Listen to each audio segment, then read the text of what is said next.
news, street politics, the best hood channel on YouTube, and we back in the streets with La EFE, Southside Florencia 13. Now, Florencia could be labeled as the most strategic gang when it comes to gang warfare in the city of LA. Now, when I say gang warfare, I know a lot of people are gonna take into consideration the murders, the bodies, who's dropping them, and of course, the fear factor, the reputation that a set has. And you know, we're gonna speak on all of that with Florencia. We gonna have the bodies, press and play on their enemies, who's the top shooters in their section, and of course, countless federal indictments involving the Mexican mafia and various situations where we see them spanking the police and their own people. But when I say gang warfare with Florencia, I'm talking territory. Yeah. I'm stingy with this shit, don't be surprised. Yeah. You can be this way when you miss the D2B. Boom! Now, Florencia is the largest monolithic hood in Los Angeles. They control the largest uniform organizational structure in the city. Starting on the east side of South Central, we know these dudes is going about 40 blocks north to south. From 51st Street, where they do have a clique, the 51st Street Locos, by the Pueblos, all the way down to 92nd Street. Now, I know some people have said they not on 92nd. I've seen these dudes at 89th and Central at the Liquor Bank. They do be around here on 92nd and Central. And south of Florence, they're going from San Pedro, where they occupy and hold an alliance with the Swans, to Graham, where we see them with their newfound truce between 7-6 and 8-9 East Coast, and also occupying one of the deadliest parks in the city, Roosevelt Park. And north of Florence, they're going from Central to Alameda, where they're also sharing this area with 5-9 East Coast. And the second half of their hood is going east to Alameda, where they're also going to be controlling again about 30 blocks this time, north to south. And from Alameda, some of their hood is stretching all the way to Atlantic between Bell and Florence, but most of it's going to be stopping at Salt Lake Avenue. And of course, at the divide on Miles Avenue where they beef with the Traviesos. But this is just on the east side. Down Florence on the west side, they occupy the same area as the Harvard Park Brims, going from Western to Hoover between Slauson and 64th. And they gonna occupy the same area as the Rolling 70s, the 6-7s and the Menlos, going from Normandy to Hoover over here as well. And a last piece down Florence is gonna be in Hyde Park between West Boulevard and Crenshaw and Hyde Park in Florence. And this right here is gonna be the basis for their long-term strategy with this gang warfare. So we know historically, Florencia has been known to be cool with the Bloods. Again, over here in the 50s above Slauson, they've always shared a tight-knit bond with the Pueblos. Yeah, do my nigga, trying to get in, my nigga on the hood. On my Pueblo niggas. Oh, blood, yeah, all that. And they also share a bond with the Swans. Again, on 89th and Central, we seen them showing their respects to Peanut when he passed away, who was from NHF. And they also share a tight-knit bond with the Harvard Park Brims. So like I said, historically, them with the Bloods, they've always kept it tight-knit, and Florencia has been known to wear red as well. But the key thing people know them for is the beef with the Crips, East Coast, and at one time they was beefing with the Kitchens. Now, we've always talked about how the truce came to fruition from the East Coast side with Doc and other members from East Coast that brought it together. But the two main heads of Florencia, Wizard and Tablas, set this thing in motion allegedly before East Coast did. But the key thing we have to know, again, with these main two heads, Tablas, who we're going to refer to as AC, and Leonel Laredo, aka Wizard, are said to be the main two calling all the shots from prison. Now, it was said in 2004, Tablas wrote the rules for F13, or the Reglas, as some may call them. And shortly after this, in 2007, Wizard got the nod to also become a leader of Florencia. Again, both of these dudes have been inducted into La EFE. And in October 2016, Wizard was caught on a wiretap discussing forming an alliance with the East Coast Crips. So these were some of the first dealings with this truce from the Florencia side. And the reason being why this would be advantageous for Florencia is because they're trying to take over the city. It sounds crazy, but let's take a look. So we know this was arguably one of the deadliest wars in the city between East Coast and Florencia. For both hoods, there was no winners. and it was truly steel sharpening steel. But when you put this down, you free up this 5-9 East Coast area, the 7-6, and this 8-9 East Coast area, which is also occupied by Florencia. There's no beef. They can move further west down Florence, where they already have a clique in Harvard Park. They're trying to connect it. And this is what we see Florencia does. Now, how they've gained a lot of this territory, they've soaked up different hoods and cliques over the years. They've turned different sets into Florencia. And these boundaries are set based on problems that they've encountered in that expansion. And as you can see, it hasn't been too many. But the only problem that they're facing right now is on Florence and San Pedro, which is why they've moved down San Pedro, where you have 7 Trade DNA, Indo, and Barrio Malditos, who beef with F13. And behind them, across the 110, you have 18th Street in Vermont Nose. So the key thing is now, since they don't beef with East Coast, this whole area north of Florence, the 6-pack, they can operate in, as we see them operating in 5-9, 7-6, and 8-9 hood.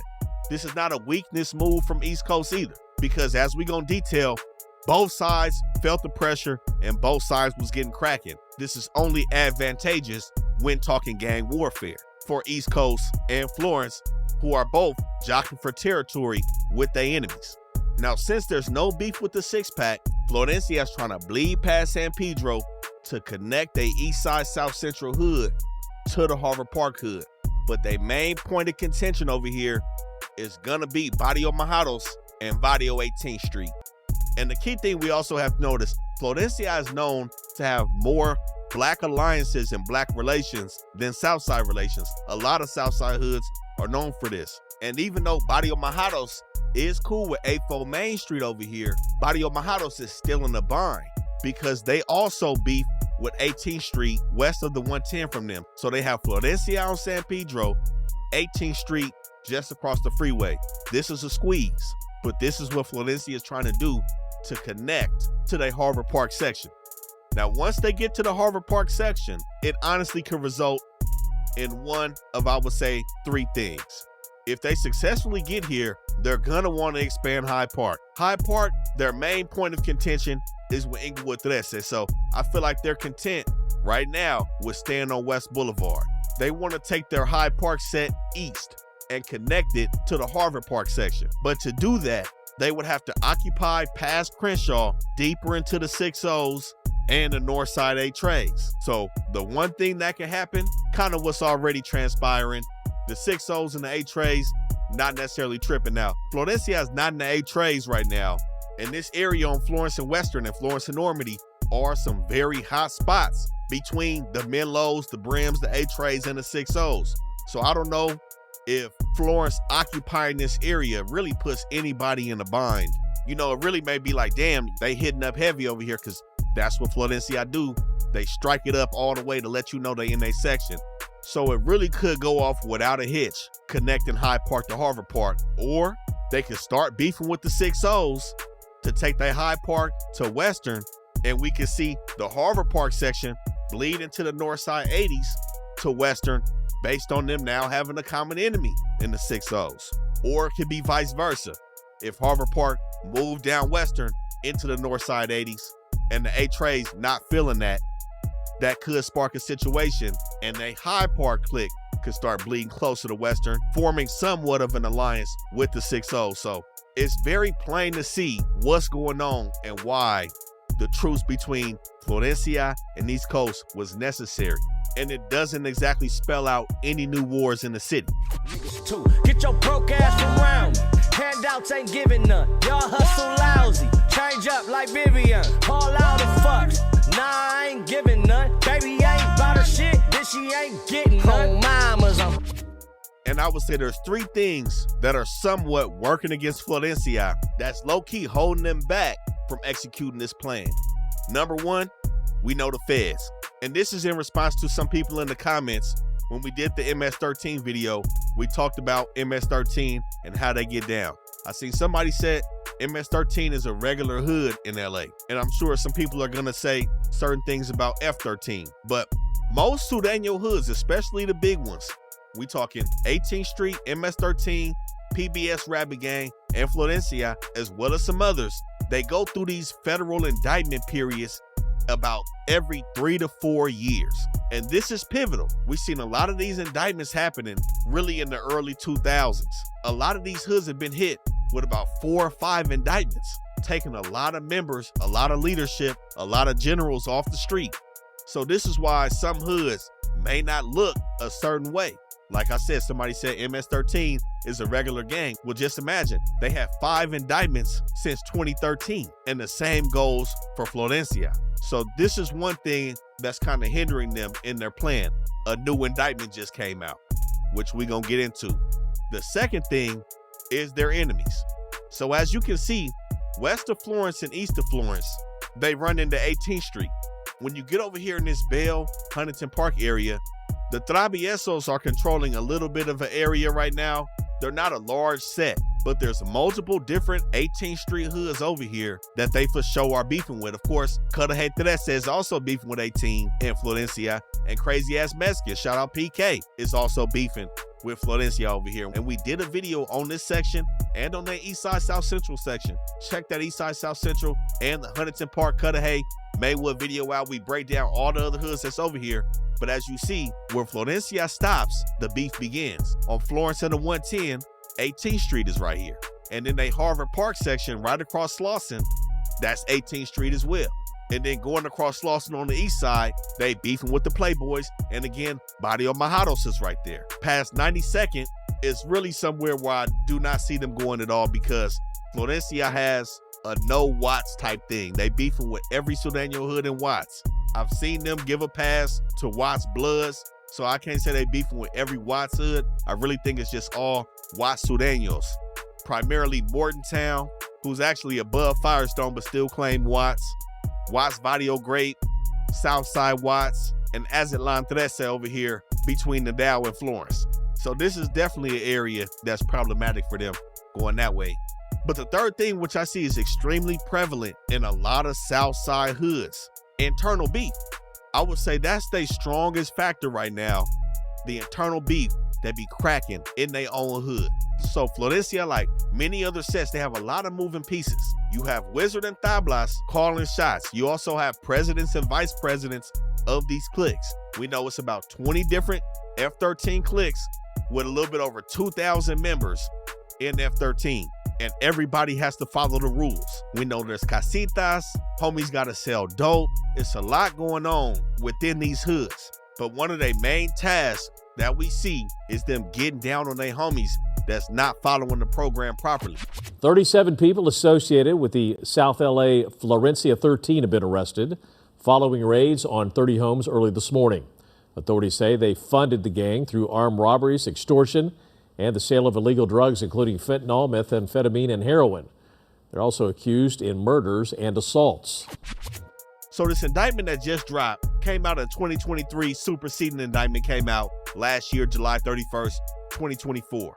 And the main guy that's holding it together and taking instruction from Tablas and Wizard is Celerino Jaramillo, aka Bizzy. Now, Bizzy is tasked with all of the legwork, making sure the hood's running right. We talking about collecting proceeds and extorting the casitas. We talking about administering DPs, selling Ps when he can, and putting that work in, catching bodies. And we also see him communicating with enemy hoods like Watts Barrio Great, trying to get things done for the dudes that's sitting down inside. Now, of course, this is still an open federal indictment. These are just allegations, but the feds alleged that one of his main situations was squeezing his homies. So there was one situation on June 19th of 2023 where he was talking to Oscar Hernandez, aka Drex, about a homie being DP. Now, this term DP is used very loosely with Florencia, I guess, because they say they about to just like assault somebody and it results in a full-fledged murder. He told Drex he just had to assault the homie, but he ends up grabbing a tool and going over to 76th Street. Now we know 76 also has the Lil Malos clique over there. There's a lot of different cliques in F13.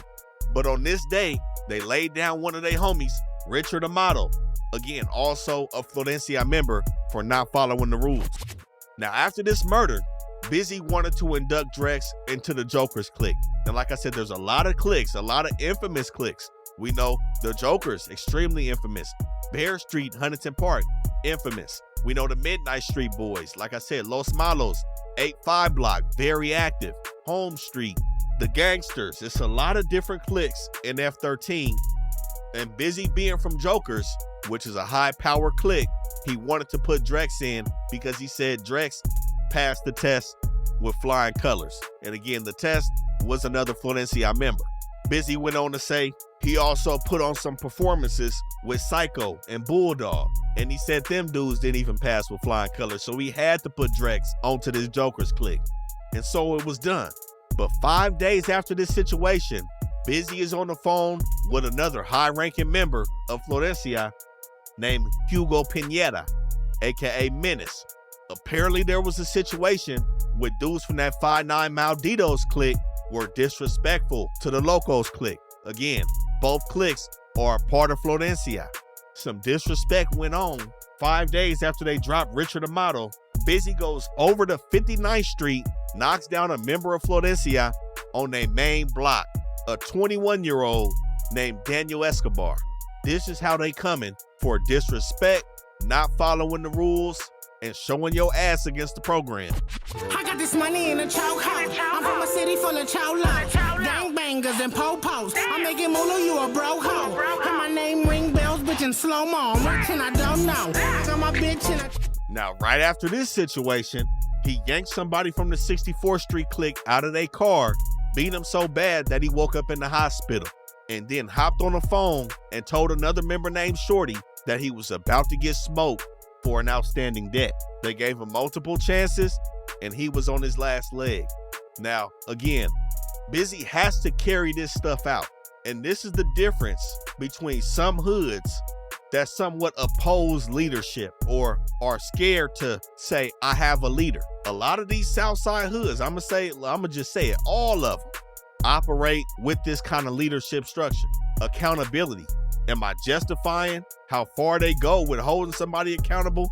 Absolutely not. I don't think you have to kill your homies for disrespect, but we've seen other people do it. We've seen this from multiple different hoods, but this is somewhat of a continuous thing with the Southsiders because they're getting instructions from up top, and they know if they don't follow these instructions, somebody's going to be willing to step in a position and they're going to be dealt with. Now, a situation that really blew this indictment up happened in the Huntington Park section where some of their members hit the news for stomping out Alan Mendez, who was 29 years old.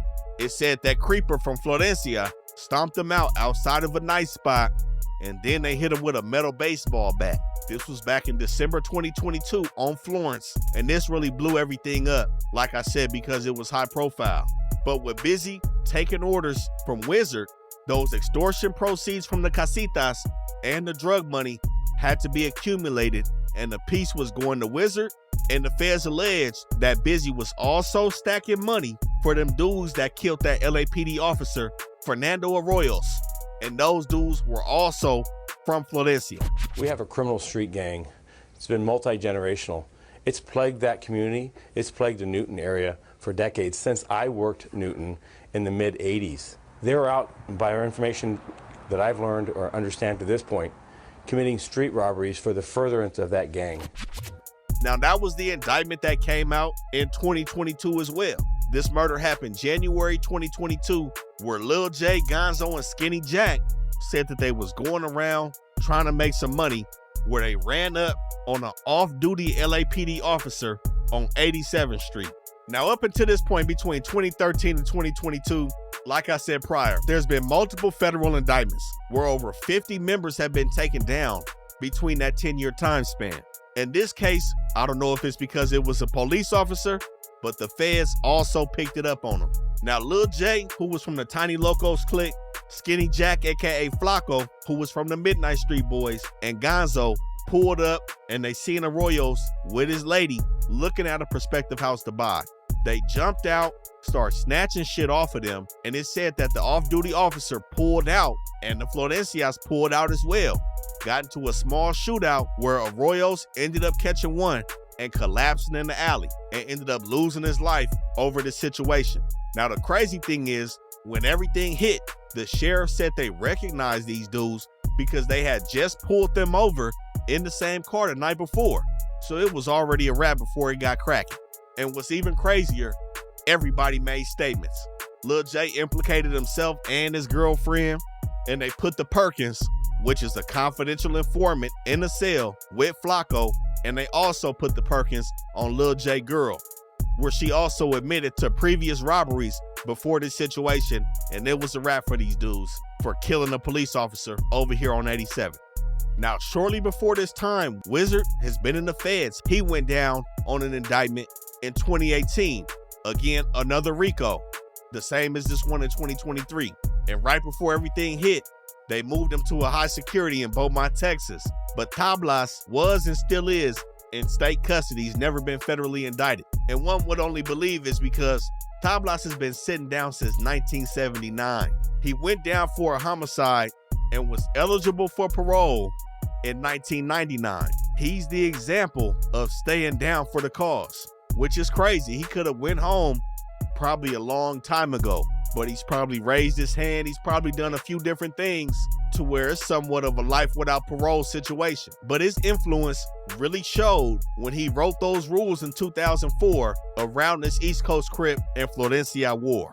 And that influence led to the largest federal gang indictment in American history at that time when Florencia was beefing with the coast, called Operation Jokers Wild, which was a focus on the Jokers Clique of F13. Now, like I said, there was no winners in this situation. Both of these hoods admitted that they was catching hell. Both of their members was getting hit on both sides. Now, I've seen some people talking about the membership fluctuation in 5'9" and 7'6" East Coast. The key thing we have to realize at this time, 5'9" East Coast not only was beefing with Florencia, they was also beefing with the Broadways at this time, and also bordering the Bloodstone Villains and the Fidus Pueblos, and the Avalons were right across Slauson as well. 5'9" was on an island surrounded by enemies. Just to give you a context for individuals that say their membership isn't as strong as it used to be. Agreed. This is why 7'6" not only beefing with Florencia, they were also tucked in between the Swans and the Kitchen Crips. So I just have to put that into perspective for people that may think Florencia is the reason why these two hoods don't have the numbers that they used to. We know 8-9 is still extremely active. All these hoods are still active, but membership has fluctuated. And of course, now we see the Kitchens are cool with the coast and Florencia.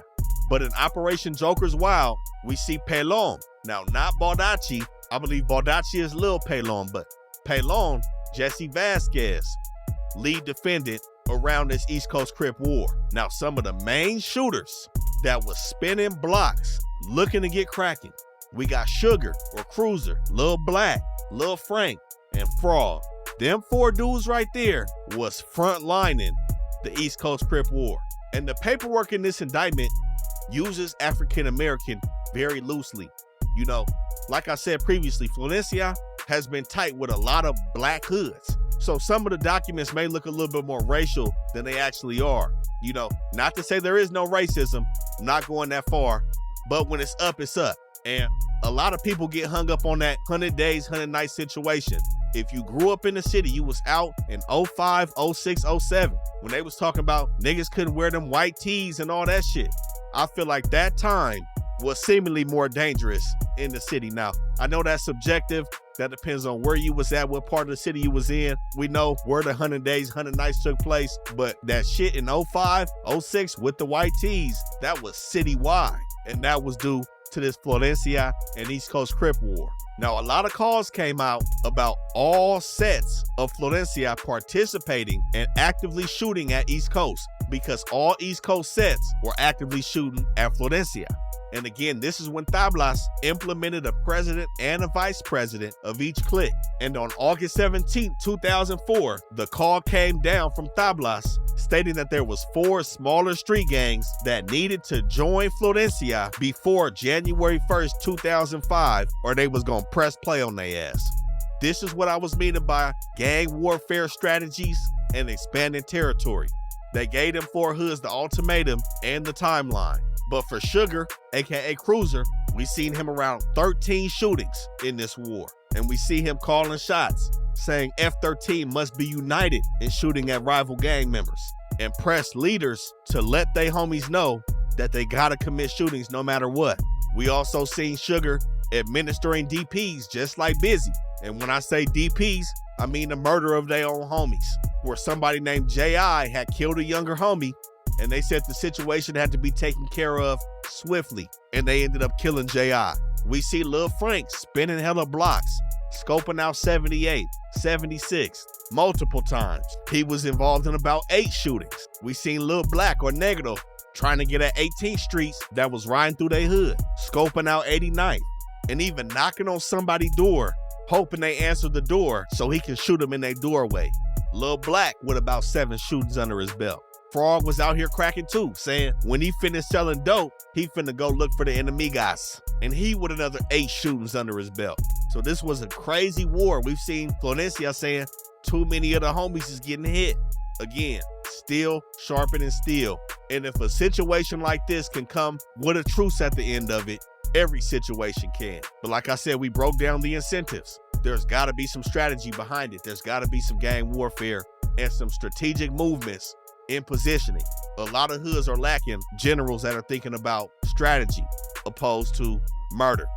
I'ma fuck your life up and disappear like who this, and you gon' be oh so mad, feeling foolish.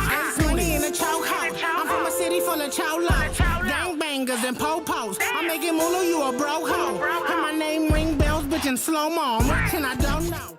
But we know another hood that Florencia has been known to beef with, aside from the coast and 18th Street, right next to them down Slauson, East Side Rabbit Gang. Now there was a situation between these two hoods that ended up going down on Normandy and Slauson back in 2018.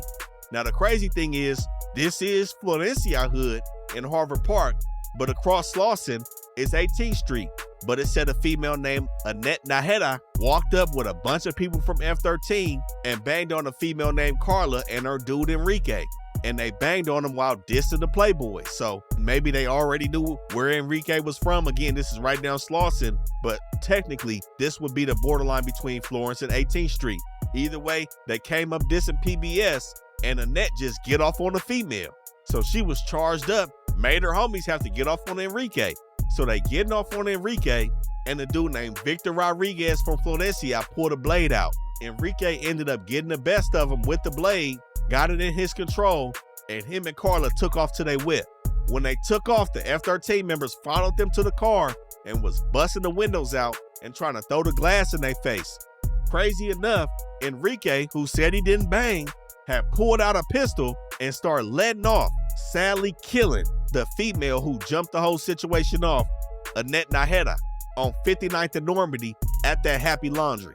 And as you know, her homies went down for her murder, man. So it's definitely still up between Rabbit Gang and Florencia. And there was another situation where Pollo from the Malditos had felt like somebody living on 59th was from PBS as well. Again, with that metal bat, he ended up busting his mouth open, knocking his teeth loose, just so he can move off 59th Street. But a crazy situation that I saw with F13 getting cracking was the situation that allegedly transpired between them and the 9 Deuce Bishops. Now, I spoke multiple times about the 9 Deuce Bishops, Mortontown, and Florencia over here on Firestone and Beach at that Lucky Liquor, one of the hottest liquor stores in the city. It seemed to always be a murder right there because of some beef. Speedy is a name I can replace in every race, and I make no mistakes. Every dance a race, leave no motherfucking trace. Check the statistics, we're vicious and malicious, leaving no witness. Double with the fishes, 3 digits, it's 3 6s. Your whole fill with bitches. But like I said previously, historically, F13 has been known to be cool with Bloods, especially the Pueblo Bishops, who are cool with the 9 Deuce Bishops. So I don't know what happened with the situation. It could be since the 9 Deuce Bishops are cool with Mortontown or Elm Street, they inherited some of their beef with Florencia. And now this situation did happen a while ago, and I think 9 Deuce Bishop and Florencia have set things aside. But in broad daylight on 88th and Bandera, F13 put up 16 shots, hitting one dude from Bishop from behind. Another dude, they said they don't know if he banged or not, but he was over here on 88th and Bandera, but one of them was confirmed to be from 9 Deuce Bishop. And Travell Hamlet and Markeith Wilson lost their lives over here in broad daylight to Miguel Trucha Vasquez, who was from that Jokers Clique, and Xavier Raparte, who was from the Neighborhood Clique. Now, the crazy thing is, like I said, it was broad day. A witness had followed them back to their crib and called the police. So they ended up going down on the same day, and Vasquez's cousin made statements on them about this murder, and they went down for it. But like I said, this was some odd situation that I've seen between Florencia and Nine Deuce Bishops with their relationships with Bloods. But overall, this is what's cracking with Florencia in the city of L.A. A lot of federal indictments, a lot of moving pieces, and a lot of territory that they trying to take over. And there's no games being played. But y'all know how we do, man. Make sure y'all like, comment, and subscribe. Stay tapped in with the channel. We appreciate everybody in the comments, all our members, everybody on Patreon. We appreciate all the support, man. It's Rap News Street Politics. We out.